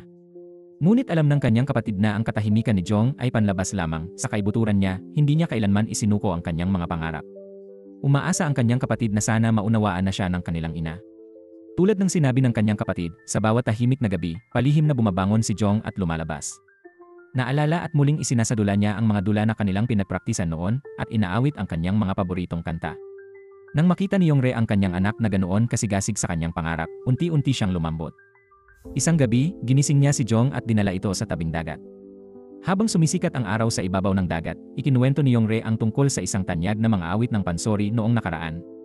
Ipinanganak itong may paos at malalim na tinig. Hindi niya kayang abutin ang matataas na nota, ngunit hindi niya itinuring na kahinaan yon. Patuloy pa rin siyang nagsanay gamit ang kanyang kakaibang tinig. Sa huli, ginamit ng ina ni Jong ang kanyang makapangyarihan at malakas na tinig upang punan ang mga puwang sa kanta. Lumilikha siya ng mga himig na kayang magpaluha ng mga tao. Habang sumisikat ang araw, umawit si Yongre ng isang awitin gamit ang paos na tinig, tulad ng tanyag ng mga awit ng pansori. Sa pakikinig sa magandang tinig na yon, nakita ni Jong ang mga kagalakan at kalungkutan ng kanyang ina, na tila ba nakaranas siya ng bagong antas ng pagkanta. Matapos makuha ang pahintulot ng kanyang ina, bumalik si Jong sa Seoul at muling sumali sa Mayan Theater Company. Masayang tinanggap siya ng kanyang mga kamag-aral. Natutunan niyang sina Juran, Yongso, at Chorok ay hindi na mga baguhan kundi opisyal ng mga miyembro. Ngunit maaaring hindi napapanahon ang pagbabalik ni Jong. Ang biglaang at iresponsableng pag-alis ni Okyung ay nagdulot ng krisis sa Mayan. Hindi lamang sila nawalan ng mahalagang kasapi, kundi kinansela rin ang ilang araw na pagtatanghal na nagdulot ng malaking utang. Upang tugunan ang sitwasyon at mabayaran ang pagkakautang, naging abala ng husto si Sobok. Pinag-uusapan ng lahat ng trainees ang nangyayari at malinaw na para sa kanila, tapos na ang gintong panahon ng Mayan. Hindi alam ni Jong ang lahat ng ito. Lumapit siya kay Sobok at nangakong sasali sa mga audition upang maging ganap na kasapi ng tropa, katulad ni Najuran at iba pa. Ngunit sinabi sa kanya ni Yongso ang tungkol sa pag-alis ni Okyung. Nagmadaling pumunta si Jong sa bahay ni Okyung, umaasang makikita pa ang kanyang senior. Sa kasamaang palad, matagal nang nakaalis si Okyung. Si Irang na lamang ang naroon at nanatili itong malamig ang pakikitungo kay Jong. Sinabi niya na kahit na umalis si Okyung, huwag sanang mangarap si Jong na palitan siya bilang haligi ng Mayan. Sa halip na magtanim ng sama ng loob, nakaramdam lamang ng awa si Jong kay Irang. Hindi niya sinisi si Okyung sa pag-alis dahil ito rin ang nagpakilala sa kanya sa mundo ng tradisyonal na teatro. Pinasigla naman siya ni Yongso, sinasabing mula ngayon ay sila na ang pupuno sa puwang na iniwan ni Okyung. Medyo nanlumo pa rin si Jong dahil sa kanyang nasirang tinig, ngunit inaliw siya ni Yongso na nagsabing sa kanyang paningin, si Jong lamang ang karibal na tunay niyang iginagalang. Dahil dito, muling nabuhayan ng loob si Jong at tuluyang nawala ang bigat ng kanyang damdamin. Gayunpaman, nagpatuloy ang krisis ng Mayan. Kumuha si Sobok ng bagong manunulat upang baguhin ang script, ngunit tulad ni Okyung, pinili rin itong lumipat sa pelikula at iniwan ng Mayan.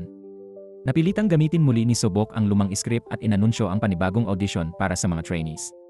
Binalaan siya ng nakatatandang si Duang na napakalaki ng dulang iyon at sa kasalukuyang sitwasyon pinansyal ng Mayan, mahirap itong itanghal.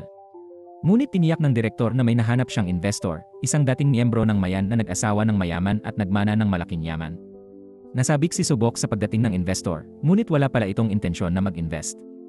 Sa halip, iminungkahi nitong ibenta ng direktor ang gusali ng Mayan upang gawin itong hotel. Mariing tumanggi si Sobok. Para sa Mayan, ang gusaling iyon ang kanilang pinagmulan, ang pundasyon na hindi maaaring ipagbili. Ngunit pagbalik niya, nadatnan ni Sobok ang dalawang trainee na palihim na umaalis. Nakahanap na sila ng trabaho sa isang kumpanya ng pelikula. Sa sobrang pagod, bumagsak ang direktor. Mismong si Jong ang nakasaksi at agad siyang dinala sa ospital. Habang may sakit ang direktor, nabawasan ang pagkain at mga benepisyo ng mga trainee. Nalulugi na ang Mayan at napilitang magbawas ng gastusin. Sa isang kainan, sinabi ng isang nakatatandang trainee na malapit nang mabuwag ang Mayan at dapat nang maghanap ng ibang trabaho. Ngunit agad na tumutol si Churok, sinabing bilang mga senior, dapat silang magtulungan imbes na maghasik ng pangamba. Nagkaroon ng mainitang pagtatalo sa pagitan ni Churok at ng ilang nakatatanda. Sa gitna ng kaguluhan, nagtama ang mga mata ni na Jong at Joran, ngunit umiwas si Joran at lumayo. Hinabol siya ni Jong, nagtatanong kung bakit siya iniiwasan simula nang bumalik siya. Hindi sumagot si Joran. Halos maiyak si Jong, iniisip kung magkaibigan pa ba sila. Kinabukasan, nagtipon ang mga natitirang trainee sa pangunahing silid pagsasanay, ngunit napakabigat ng kapaligiran. Wala ni isa ang nag-ensayo. Marami sa mga senior ang umalis at lahat ay nag-aalala na baka hindi matuloy ang nalalapit na pagtatanghal. Pinasigla sila ni Jong, sinabing ang mga nanatili ay dapat magpursigi pa ng higit sa ganitong oras. Kinabukasan ang audition ni Jong. May sakit man ang direktor, hindi na ito maaaring ipagpaliban. Nagplano si Jong na magtanghal sa lansangan gamit ang mga dumaraan bilang mga hurado. Nag-alok ng suporta si Yongso at iminungkahi ang isang paligsahan sa lansangan, isang kompetisyon ng pagtatanghal upang makita kung sino ang makakahatak ng mas maraming manonood. Kung mas maraming tao ang makikinig kay Jong, papasa siya sa audition, kung hindi, kailangan niyang lisanin ang Mayan. Alam ni Jong na ginagawa ito ni Yongso upang palakasin ang kanyang loob, kaya't agad siyang pumayag. Naunang nagtanghal si Yongso dahil sa kanyang kasikatan, matapos ang nakaraang pagtatanghal, mabilis na nagtipon ang mahabang hanay ng mga tao upang manood. At hindi sila nabigo, umani siya ng maraming palakpak. Samantalang si Jong, ilan lamang ang nanood, halos 100. Pinili niya ang isang napakahirap na kanta, at sa kasagsagan ng bahagi nito, nahirapan ang kanyang paos na tinig na abutin ang matataas na nota. Nagsimulang magreklamo ang ilan sa mga manonood, sinasabing ang anak ng isang tanyag na tao ay karaniwan lamang pala. Sa kritikal na sandali, sumaklolo si Joran. Pinakiusapan niya ang mga hindi kontento na umalis na lamang. Sa tulong at suporta ni Joran, nahanap ni Jong ang kanyang tapang. Pinagsama niya ang kanyang mga galaw at galing sa pag-arte upang punan ang kakulangan sa kanyang tinig na nagbigay ng mas makapangyarihan at mas emosyonal na pagtatanghal. Nang matapos siya, umalingaw-ngaw ang malakas na palakpakan mula sa mga tao. Mas marami ang manonood ni Jong kaysa kay Yongso, isa sa kanyang mga tagapanood ay si Sobok. Ilang oras bago yon, nagising siya sa ospital ngunit hindi pa rin kumakain. Sinisisi niya ang kanyang sarili sa pagbagsak ng Mayan. Inialay niya ang lahat sa tropa, ngunit kapalit nito'y pagkakanulo at pagkakautang. Pinakamabigat sa kanya ang katotohanan na sa pagbagsak ng tropa, hindi na niya maalagaan ang kanyang mga kasapi. Umaasang muling mapapalakas ang loob ni Sobok, dinala siya ni Senior Duang upang panoorin ang pagtatanghal ni Jong. Sa harap ng perpektong pagganap ni Jong, napagtanto ng direktor na nalampasan niya ang mga hamon at nagkaroon ng kahanga-hangang pagbabago. Emosyonal na nagpasalamat si Jong sa direktor sa kanyang pagkakasaksi sa paglago niya.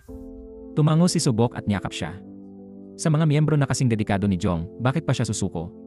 Pagbalik sa teatro, nagpasalamat si Jong kay Joran. Ang tingin at suporta ng kaibigan ang siyang tumulong sa kanya upang malampasan ang kaba sa pagtatanghal. Humingi ng paumanhin si Joran sa pagpili kay Yongso sa nakaraang audition. Hinawakan ni Jong ang kamay niya at sinabing ayos lang iyon at hindi niya kailanman siya sinisi. Para kay Jong, mananatili siyang pinakamatalik na kaibigan. Nangako rin siya na hindi na madaling susuko at umaasang sabay silang lalago sa mundo ng tradisyonal na teatro.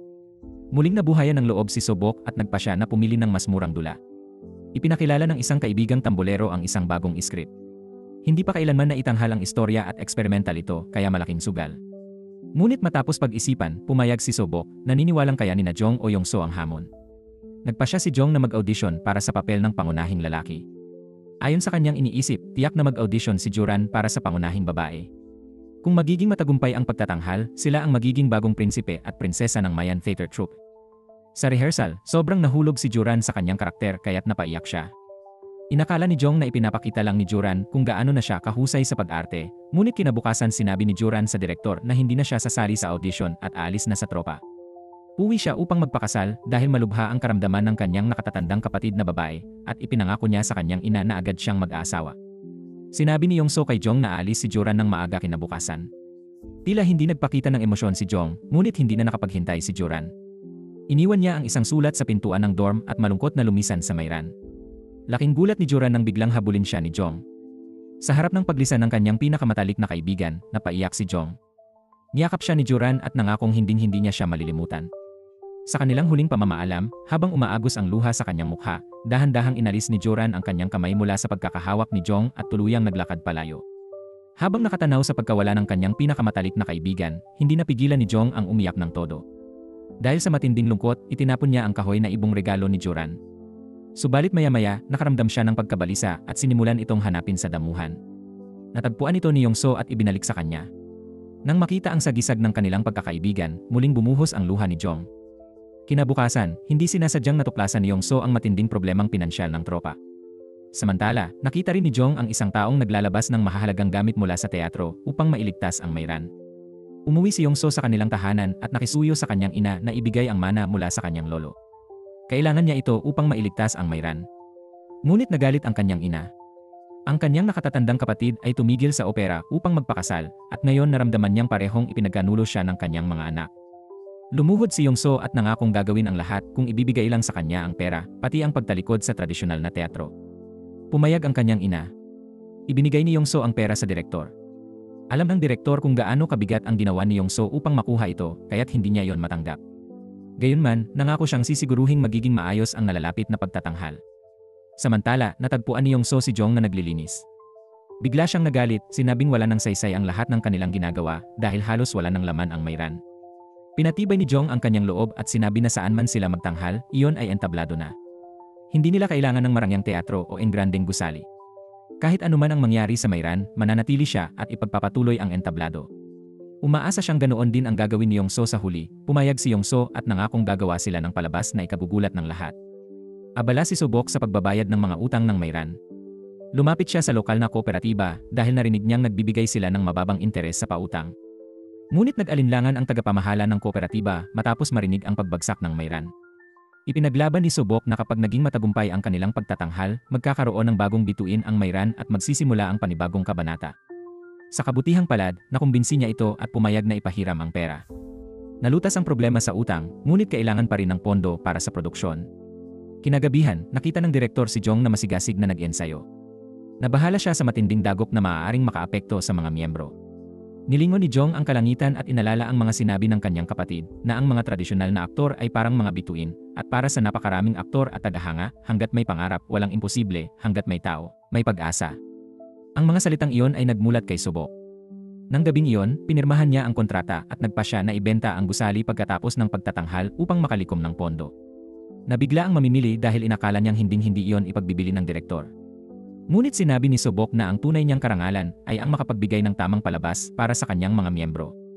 Dumating ang araw ng audition. Maingat na naghanda sina Jong at Yongso, pumunta pa si Yongso sa templo upang hanapin ang tamang damdamin para sa kanyang karakter. Hindi lamang mga profesional na hurado ang kasama sa paghusga, kundi lahat ng miyembro ng mayran. Naunang nag-audition si Yongso, taon ng pagsasanay sa boses at husay sa pag-arte ang nagbunga ng napakahusay na pagtatanghal.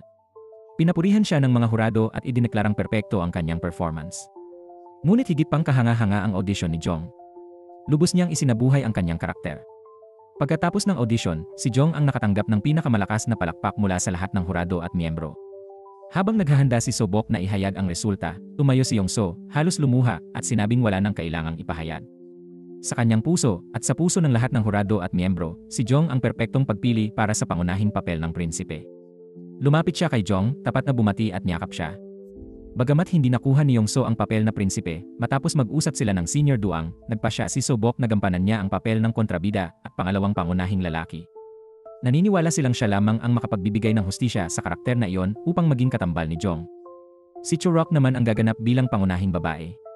Nakita ni Jong ang pagkakaisa ng tropa at napangiti siya, nakaramdam ng ginhawa. Kinagabihan, tumitig si Sobok sa gusali ng teatro. Bagamat siya mismo ang nagtayo nito, hindi siya nasaktan sa desisyon na ipagbili iyon. Ang tunay na pundasyon ng mayran ay hindi ang gusali kundi ang mga tao, ang mga miyembro na may dalang pangarap.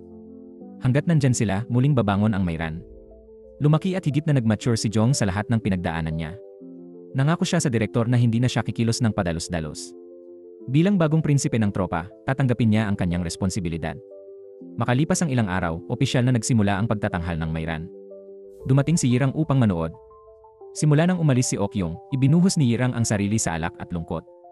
Hindi siya katulad ni Jong na piniling magpatuloy sa sariling landas. Ang pagkawala ni Okyung ay para bang katapusan na rin ng kanyang buhay. Nilapitan siya ni Sobok at sinabing siya ang tinitingala ng mga batang nagnanais sumali sa Mayran bilang inspirasyon at huwaran sa kanilang mga pangarap. Sa mga salitang iyon, natulungan si Yirang na pakawalan ang kanyang galit at harapin muli ang buhay. Sa mga manunood, naroon ang coach ni Jong, ang kanyang ina na si Yongre at ang kanyang kapatid. Lahat ay sabik sa pagtatanghal na tila nakatakdang maging pambihira. Sa backstage, nag-uusap ang mga miyembro. Bagamat pilit na pinanatiling kalmado ng direktor ang sarili, alam ng lahat na maaaring ito na ang huling pagtatanghal ng Mayran. Pinagaan ni Churok ang loob ng lahat at nagsabi na anuman ang mangyari, ang palabas ay dapat magpatuloy. Pinatibay rin ni Jong ang lahat, sinabing bilang mga tradisyonal na aktor, dapat nilang ituon ang isip sa kasiyahan ng pag-arte sa entablado. Sumang-ayon ang lahat at nagpalakasan ng loob.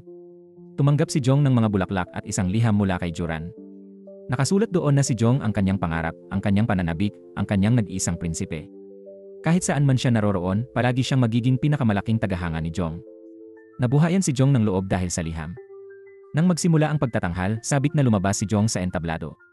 Ang kanyang mga eksena kasama si Yongso ay nakatanggap ng malalakas na palakpak. Sa pinakamahalagang eksena ng mga pangunahing tauhan, nakalimutan ni Jong ang lahat ng kanyang takot at inilabas ang kanyang nakatagong talento. Napakagaling ng kanyang pagganap at nakakaiyak.